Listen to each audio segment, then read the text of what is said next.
আজকে সনাতন জাগরণ নামে একটা ভিডিও ছেড়েছি। মা দুর্গার পূজাতে বেশ্যাখানার মাটি কেন লাগে? ইউটিউবে 4 জায়গায় দেখছি আমি, কিন্তু আমরা তো দেবতার স্থানে, যেমন দক্ষিণেশ্বরে গেলে পঞ্চবটী, যেখানে ঠাকুর রামকৃষ্ণ যেখানে সাধন ভজন করতো, তার মাটি নিয়ে আসি, দেবতার স্থানের মাটি। কিন্তু বেশ্যাখানার মাটি তো আমরা কেউ আনি না। বেশ্যাখানা মাটি দিয়ে আবার মা দুর্গার পুজো হয়। সনাতন ধর্মের সবথেকে বড় পুজো হচ্ছে মা দুর্গার পুজো। এটা একটা সাংঘাতিক কথা। কেনই বা হয়? যাদেরকে আমরা ঘৃণার চোখে দেখি, তাই তো, যাদের কেউ নাম উচ্চারণও পর্যন্ত করে না। কিন্তু বেশ্যা কথাটার অর্থটা কি জানো? ভাঙলে কি হয়? বেশভূষা। যে সকল নারীরা পরপুরুষে মন আকর্ষণ করার জন্য বেশভূষা পাল্টায়, অর্থাৎ সুন্দর করে নিজেকে সুন্দরী করে সাজাতে চায় পরপুরুষের মন আকর্ষণ করাবার জন্য। এখন সতী নারী, স্বামী তার আরাধ্য দেবতা, কিন্তু এদের চরিত্রটাই এমন।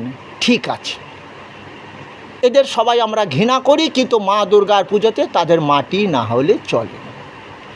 যেমন আমরা করেছি হরিদাসের ধ্যান ভঙ্গ করার জন্য, হরিনাম বন্ধ করার জন্য তৎকালীন রাজা লক্ষ্মীহীরা রামচন্দ্র খাঁ, যখন তিনি বেনাপোলে গেলেন, তাকে পাঠিয়েছিলেন লক্ষ্মীহীরাকে, যে তুমি নাচ গান করে কত পুরুষের মন জয় করো, ওই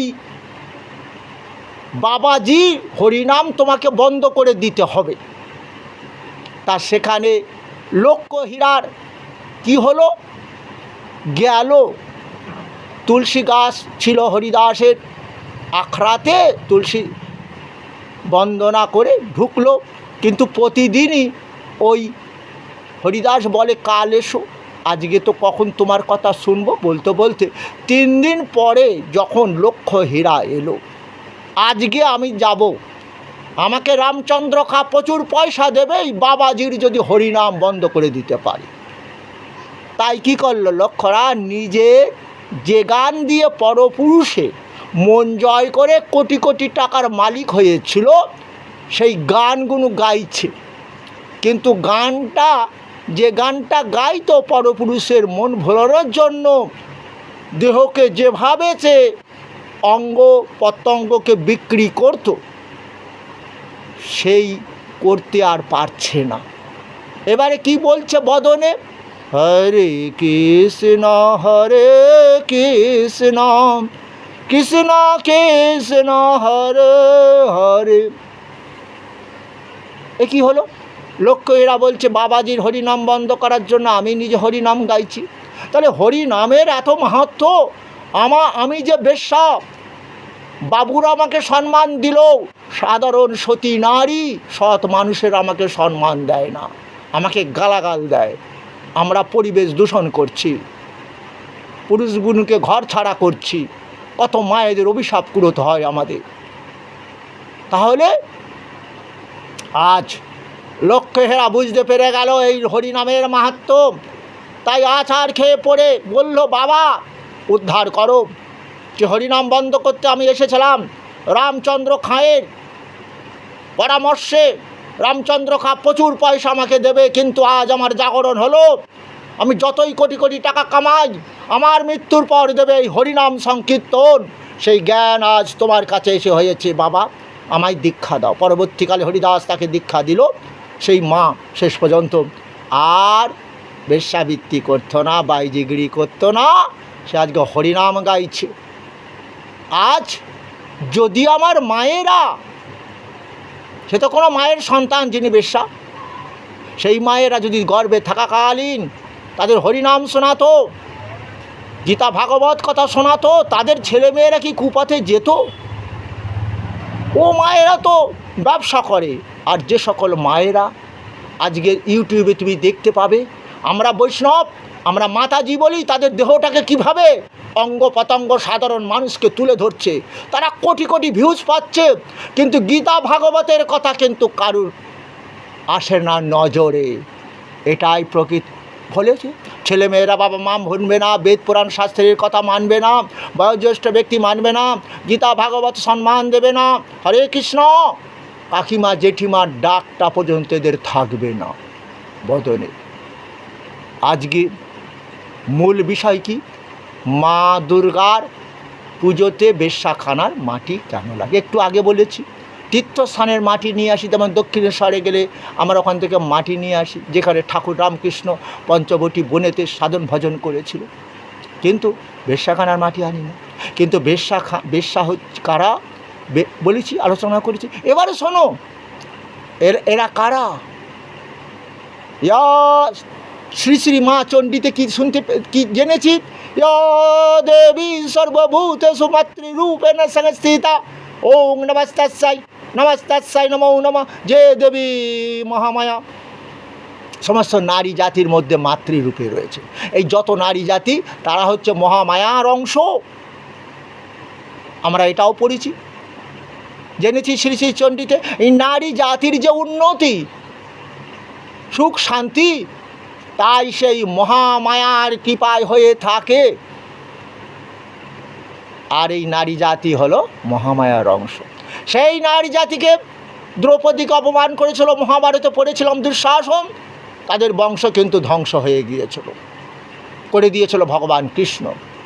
কারণ নারী জাতি মহামায়ার অংশ, তাদেরকে অপমান করা উচিত না, এটা করেছিল যুধিষ্ঠির। এর কারণ যুধিষ্ঠির ধন দৌলত যখন চলে গেল কৌরবদের সঙ্গে পাশা খেলে, এই নারী দ্রৌপদীকে পণ ডেকেছিল, অর্থাৎ দ্রৌপদী টাকা পয়সা সোনা দানার সমান। তাই এখনও দেখতে পাই নারী জাতিকে নানা প্রকার কুরুচিপূর্ণ বিজ্ঞাপন দেওয়া হয়। এদিকে সেই নারী জাতি কারা? সেই আমার মার মৃত্যুর পর জানতে পারি, জননী জন্মভূমি স্বর্গায় বিগ্রহসী, আমার জননী জন্মভূমি থেকে শ্রেষ্ঠ। আর তাদের অপমান। আজকে এই মায়েরা যদি বেশ্যা মায়েরা না থাকতো, আজকে তোমরা দেখতে পাচ্ছ ভাদ্র মাস, আজকে পশুকুলে যাদের জন্ম, তারা কাম ক্রোধ লোভকে জয় করতে পারে না, তাই তাদের দেখতে পায় কে মা কে বোন, তাদের চিন্তা থাকে না। তাহলে আজ এই পুরুষ তান্ত্রিক সমাজ, তারাও জ্ঞান হারিয়ে ফেলেছে। আজকে সেই নারী জাতিকে সম্মান দেয় না। আমার এই ভারতবর্ষে প্রতিদিন শুনতে পাই ধর্ষণ। আজকে কি তারা দুঃশাসন নয়? তারপরে দুঃশাসন দ্রৌপদীকে বিবস্ত্র করতে গিয়েছিল, পারিনি। দ্রৌপদী কৃষ্ণ ভক্ত ছিল, কৃষ্ণ আশ্রয় করেছিল, কৃষ্ণ স্মরণ করেছিল। তাই আজকে কি প্রত্যেক মা বাবার উচিত নয় তাদের সন্তানদের গৌরাঙ্গ মহু বলেছিল ভজ কৃষ্ণ, অর্থাৎ মায়েদের বলেছিল সন্ধ্যাবেলায় দাঁড়িয়ে বসে হাত তালি দিয়ে বলো মা, হরে কৃষ্ণা কৃষ্ণা কৃষ্ণা হরে হরে, হরে রামা রাম রাম হরে হরে। আমি হরণ করব পাপ। তোমাদের যে পাপটা কামের দেহ, যে কলিযুগে নারী উচ্ছৃঙ্খল জীবনযাপন করবে, এটা আছে ভাগবতে লেখা। সেই নারীরা উচ্ছৃঙ্খল জীবনযাপন করবে না, আদর্শ নারী হবে। মা সীতা, সতী মা সাবিত্রীর মতো আদর্শ নারী হবে। কারণ ভগবান গীতাতে বলেছে শ্রী কীর্তি বাকচপ, স্মৃতি মেধা ধীতি ক্ষমা। শ্রী মানে দেখতে সুন্দর নয়, আচার ব্যবহার পোশাক সব কিছু মিলে তাকে শ্রী বলা হয়। যেমন বিশ্ব সুন্দরীতে তুমি দেখতে পাবে দেখতে সুন্দর নয়, কথাবার্তা আচার ব্যবহার পোশাক ইত্যাদি সব মিলে শ্রী বলা হয়। সেই নারী জাতি শ্রী অর্থাৎ, কিন্তু আজ কলিযুগে আমরা দেখতে পাচ্ছি না। তাহলে কি দেখতে পাচ্ছি? সেই নারী উচ্ছৃঙ্খল জীবনযাপন করছে আর পুরুষগুলো সুযোগ পেয়ে যাচ্ছে। কারণ ও তো নিজে চাইছে উচ্ছৃঙ্খল জীবনযাপন করবে। তাহলে কি হলো? এই জন্য ডিজি বলেছিল নারী জাতিরা পোশাকটা ঠিক করে পরুক। পোশাক কুরুচিপূর্ণ পোশাক পরাতে আজকে এই অঘটন ঘটছে। আর আমি কি বলবো? আমি আমার গৌরাঙ্গ মহাপ্রভুর কথা বলবো, মায়েরা আদর্শ সন্তান যদি তোমরা চাও তোমাদের বলেছিল মা গর্ভে থাকাকালীন সন্তানকে ভাগবত গীতা হরিনাম শ্রবণ করো, আদর্শ সন্তান হবে, রোগমুক্ত দেহ হবে। দেখো না মা, তোমার পাশের বাড়িতে বিটা কোষবিহীন বাচ্চা জন্ম নিয়েছে, ওই বাচ্চা জন্মাবার পর ইনসুলিন হরমোন প্রয়োগ করতে হবে, কতদিন বাঁচবে? থ্যালাসেমিয়া লিউকেমিয়া রুগীরা কতদিন বাঁচে? এটা বোঝো না মা? তোমরা কেউ শ্বশুর মরে গেল, কেউ তোমার দেওর মরে গেল, কি আত্মীয় স্বজন কেউ দেইজি মরে গেল, তার পেছন পেছন হরিনাম দিচ্ছে। ও অনেক দিন বিছনায় শুয়েছিল, অনেক রোগ ভোগ করেছিল, তাই ওর পাপ খণ্ডনের জন্য বুকের ওপর গীতা চাপিয়ে দিচ্ছ, তার দেহটা হরিনামের নামাবলী দিয়ে দেহ ঢেকে দিচ্ছ। ও মা, ওটা মরা ছুলে চান করো, এই পাপ কাজ করো না। তবে বেঁচে যারা আছে, গর্ভের সন্তানটা তোমার সব কথা শুনছে, ওকে একটু হরিনাম শোনাও, গীতা ভাগবত শোনাও। মরা লোকটার পাপ তুমি খণ্ডন করে তাকে বৈকুণ্ঠ বা স্বর্গবাসী করতে পারবে না। কারণ গীতা পড়ো, দেখবে গীতায় অর্জুনকে বলেছিল, না দত্তে কস্যচিৎ পাপং না চৈব সুকৃতিং বিভু অজ্ঞানেন আবৃতং জ্ঞানাং তেন মুহ্যন্তি জন্তব। পরমেশ্বর কাহারও কি পাপ গ্রহণ করবে না। অজ্ঞানাতে আশ্রয় করে যে যার পাপ করে ফল তাকে ভোগ করতে হয়, শুনেছি, তাহলে ওর পাপের ফল ভোগ করতে হবে। আচ্ছা, আমরা গীতাতে সেটা আলোচনা করেছি, তাহলে আজকে মা দুর্গাকে নিয়ে আলোচনা করছি। তাহলে এই সমস্ত নারী জাতি হলো কে? মহামায়ার অংশ, আমরা বুঝতে পারলাম। তাহলে সেই যারা বেশ্যাখানায় আছে তারাও সেই মা দুর্গার অংশ। আজকে মা দুর্গা হচ্ছে সবথেকে বড় দেবী। এই বছরে শরৎকালে তার পুজো বন্দনা করা হয়। এই মা দুর্গা কেন তার নাম হলো? সমস্ত দেবতারা অসুর দ্বারা পীড়িত হয়ে যখন মর্তলোকে অবস্থান করছেন, অর্থাৎ মহিষাসুর সশরীরে স্বর্গ রাজ্য দখল করে নিয়েছে, দেবতারা আজকে মর্তধামে চলে এসেছে, সাধারণ মানুষের মতো লুকিয়ে লুকিয়ে বেড়াচ্ছে সেই অসুরদের হাত থেকে রক্ষা পাবার জন্য। তাই আজকে সমস্ত দেবতা মিলে যখন ভগবান বিষ্ণুর কাছে গেলেন, তুমি তো আমাদের পালন করছো, বিষ্ণুরূপে তিনি কৃষ্ণ পালন করছেন, একটু আগে বলেছিল। তাহলে কি হলো? ভগবান বললেন, মহিষাসুরকে আমি ব্রহ্মা রূপে, ওর নারী হস্তে মৃত্যু হবে, পুরুষের হাতে নয়, তাই যুদ্ধে পারবে না, আমি নারী মূর্তি সৃষ্টি করব। তাই সেই ব্রহ্মা বিষ্ণুর তেজে এক নারী মূর্তি সৃষ্টি হলো, যার হাতে 10টা হাতে 10 রকম অস্ত্র আছে। ভগবান শিব শঙ্কর দিলেন একটা ত্রিশূল, ভগবান কৃষ্ণ দিলেন তাকে এক চক্র, যমরাজ দিলেন যমদণ্ড। আমরা এটা শ্রী শ্রী চণ্ডীতে পেয়েছি। তাহলে সেই মা দুর্গা আজকে মহিষাসুরকে বধ করে স্বর্গরাজ্য দেবতাদের ফিরিয়ে দিয়েছেন। আমরা মানবগণ এই রকম যদি মা দুর্গার পুজো করি, আমাদের সংসারে আপদ বিপদ আসে, দুর্গতির শেষ থাকে না। তাই যদি সেই মা দুর্গাকে আমরা পুজো করি, আমাদের দুর্গতি নাশ হবে। আমরাও এই দেহের মৃত্যুর পরও আমরা কোথায় যাব? শিবলোকে, অর্থাৎ মা বাস করে কৈলাসে চলে যাব আমাদের আত্মা। আমাদের সেই আত্মা প্রেতলোকে যাবে না, নরক প্রাপ্তি হবে না। আমরা বুঝতে পেরেছি। সেই জন্য আজকে সেই মা দুর্গা হচ্ছে ওই মায়েদের অংশ। তাই জন্য আজকে জগৎকে জানিয়ে দেওয়ার জন্য এদের তুমি ঘৃণা করতে পারো না। আজকে সরকারের কি উচিত, যেমন মায়েদের কি করা হয়, মা লক্ষ্মীর ভাণ্ডার দেওয়া হয়, তাদের কন্যা সন্তান থাকলে স্কুলে পড়বে পুষ্পশ্রী কন্যাশ্রী দেওয়া হয়।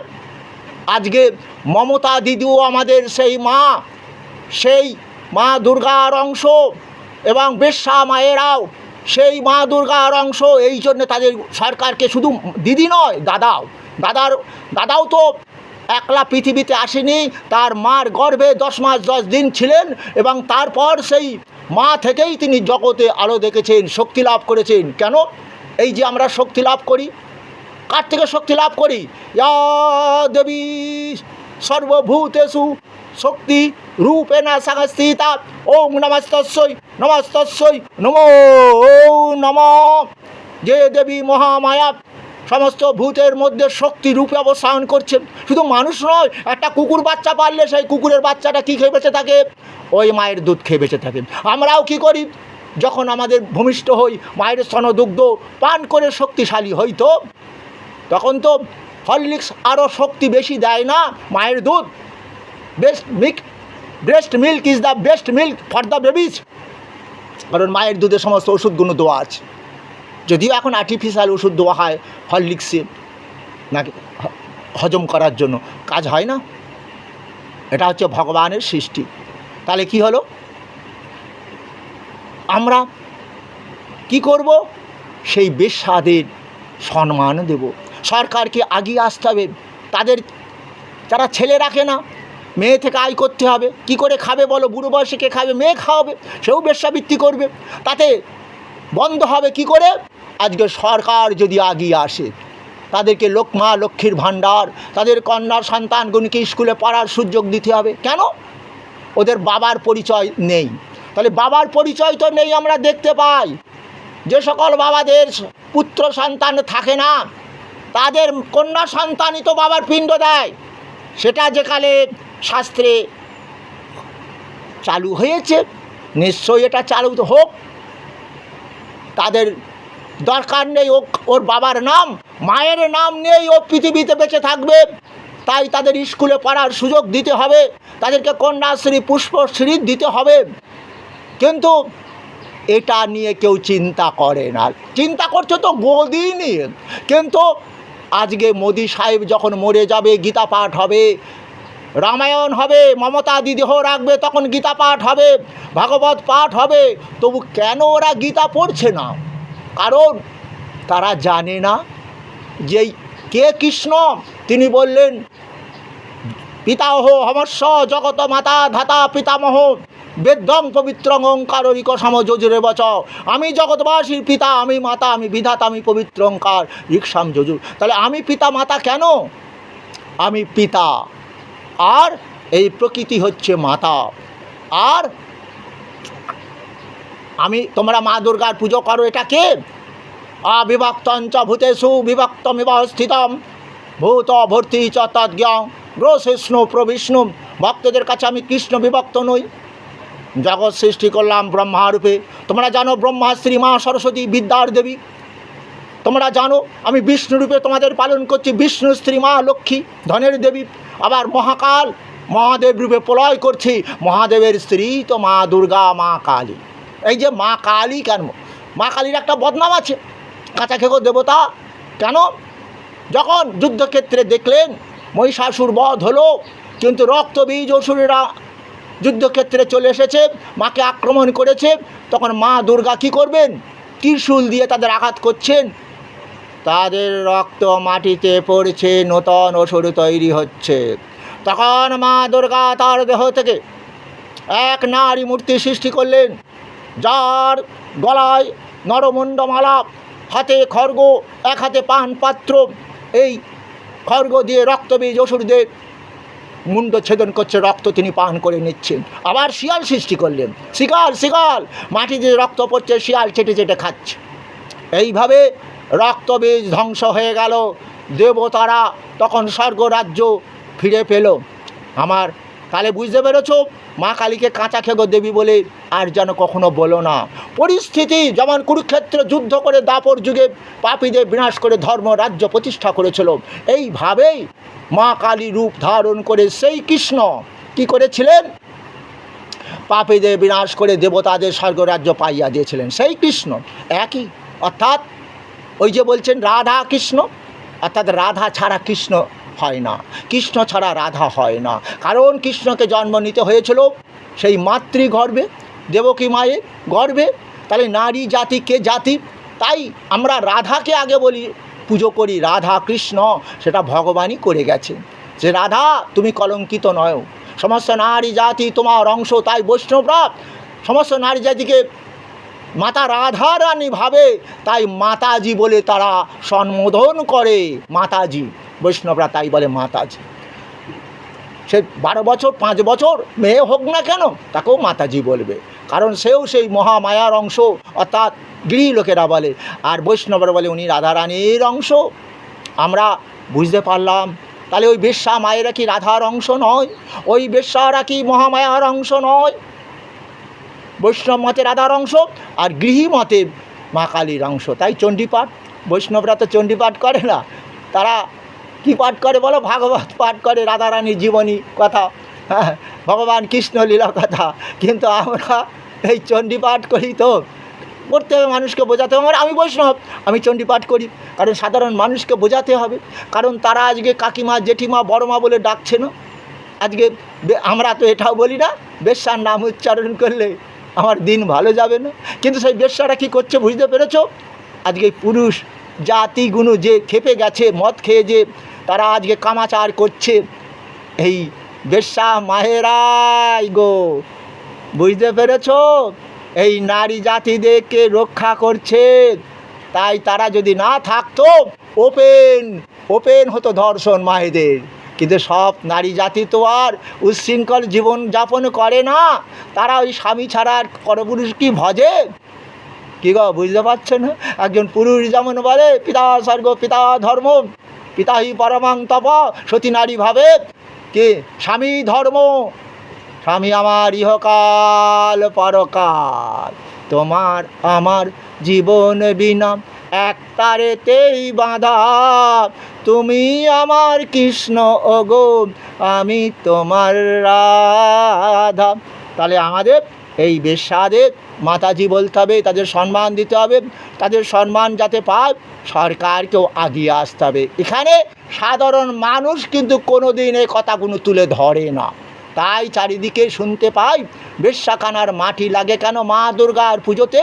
সেই জন্য আজকে আবার বলবো, আমি দেখেছি এই মায়েরা, আমার বাড়ি নটনি দেপাড়া, আমার শুনেছি এই যে নৈহাটি বলে একটা জায়গা, হ্যাঁ, সেখানে দেখেছি ওনারা থাকেন, ওনারা মা কালী পুজো করে। আমি একবার ঢুকে ওখানে ওনাদের মা কালীকে দর্শন করে এসেছিলাম।